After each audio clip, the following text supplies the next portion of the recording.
have to say that how often I have repeated to people I've had occasions to be interviewed and asked about my career, etc., where I went to school, and I say 151 Essex Street. And they say, well, didn't you go to the Wharton School? I said, well, that was like high school. 151 Essex Street was my university. I've stayed in this industry since then. I learned it there. I was a bit thrilled when Joseph Bevilacqua said, was your uncle? My grandfather. Your grandfather was your factory foreman who ran the plant for your dad. And I quickly said, Joe Signorelli was your... Joe Signorelli taught me how to make shoes. My father lived in New York, and he designed from there and ran and sold from there. And I lived in Cambridge and came up to Haverhill every day. And Joe was sort of entrusted to teach me shoemaking, alongside a pattern man who taught me pattern making.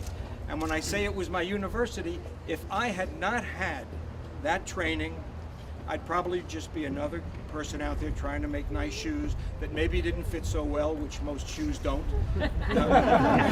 But I feel like I'm a shoe engineer, even more so than a shoe designer. Although once in a while my wife Jane says, this shoe's killing me. And she's laughing because she knows it's true. You know? But it's I don't think is there anything warmer than coming back to your roots and even seeing people that either you knew then or you knew their parents then. There isn't. I mean, Bob Conti's here, and his wife, Betsy, was my father's right arm, her left arm, and also the foot that made sure every shoe fit well. And I guess, and of course I haven't been back since probably your daughter's wedding. And a lot of you have thanked me for participating. I thank you for doing this and informing me about it, because it's one of the best contributions I've ever made in my life. It's really a great thing. Thank you. Most of you, probably all of you, because the industry has gone elsewhere, are not in the shoe business.